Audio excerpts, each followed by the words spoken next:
Okay, I was able to get through disc 1 of Yellowstone. I accidentally somehow got the damn TV to work last night. I had no Oh, idea. cool. Did you take notes? I took some mental notes as I'm watching it. The very first goddamn thing I see is him shoot a horse the wrong way.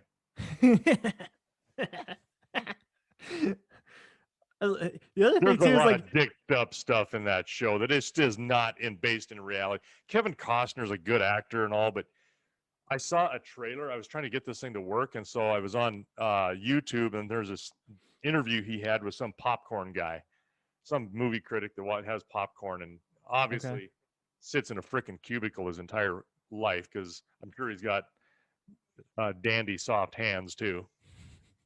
Never touched anything harder than a pencil, and he's asking him questions, and it's typical Costner. I mean, the guy is incredibly narcissistic. If yeah, you've ever watched him on some interviews, I mean, he's such a he was talented actor. especially with like Dances with Wolves because it was all about his character and yeah, Right. But he said he literally said in this, he said, or the guy asked him, how did this come about? I mean, how did this work? And I mean, he's asking him some really actually some decent questions, right? mm-hmm. Character development and his personal thoughts and all of this. And he said, this was supposed to be a deal like a mini series type thing for bested up into sections. He said like the Hatfield and McCoys. Okay, And yeah. yeah, and I was okay because he did that, and they did. I thought he did a great job on that movie And or there was only three series as parts well. with that too, and I think they were each like an hour and a half long. They were pretty good. Right. And he said He said I could see though that this thing, if it didn't continue without me, it wasn't going to work. It was just going to crumble without me. So, and I thought, you freaking narcissist. Okay, I like saw the I saw story, him. like I keep telling people, is like the reality of it. Like if you watch, once you see the whole thing, I think you'll probably agree. The reality of it, I give it like 2 stars, but the story behind it's like 4.5. So they wouldn't have to have him at all. Like they can kill the No, old man off because at some point there he is needs to something that die in a tragic helicopter wreck. probably, So, yeah. That's what you and you could, ranchers get for being opportunistic with your money and using it all and oh just yeah. wasting it away. I'm Well, like, yep, and if that's they did that, exactly. they could also write the helicopter out of the There you stories go. too. So I hate that it's a twofer. helicopter. I hate that helicopter. Oh, for God's sakes! Yeah, it's a freaking jet. I think it's a Jet Ranger. Did they show you? Did you get to the point where they like kind of help manage the herd and move the herd using the helicopter? No, not yet. Oh God, it's just.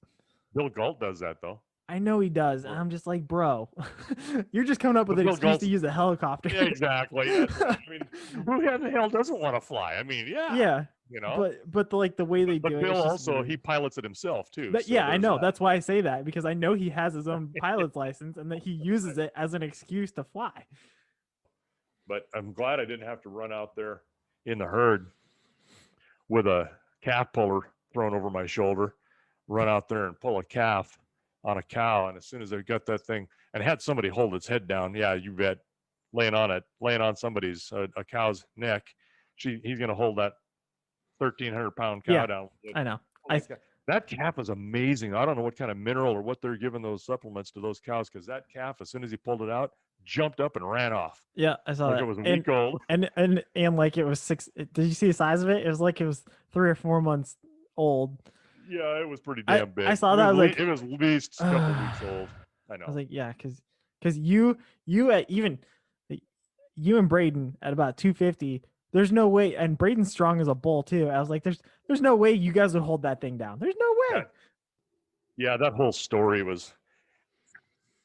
I mean, it is a good story, and there's some stuff in there, but And you'll get towards the end of this season, especially in the second season, and they start to go a little overboard with the third season. But there's a lot of stuff in there that it shows the encroachment on ranchers, just with businesses, government, stuff like that.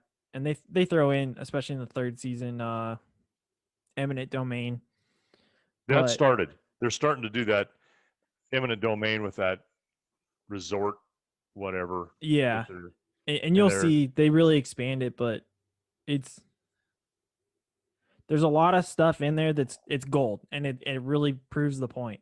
The problem is the way in which it's portrayed, it makes it almost look as though, well, these ranchers are being hard-headed assholes. They Right. deserve it.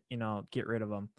Well, the message is clear right away that we stole land from the Indians. Yeah. Now it's time that for one. now. That one doesn't Now go it's away. time for now. It's okay for you to get the land stolen Yeah. from you. Yeah. I mean, that's there's lots of foreshadowing there I can see. Mm-hmm. But God, some of the phoniness to Hollywood, and there was God, what was the auction? That was as hokey as hell.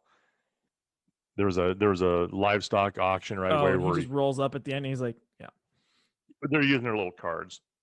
Oh Yeah. yeah, I didn't even see that part. Yeah. That's like a Tiffany's type, or what are they, Sotheby's auction, Yeah. Yeah, right. I can't wait to have that bureau.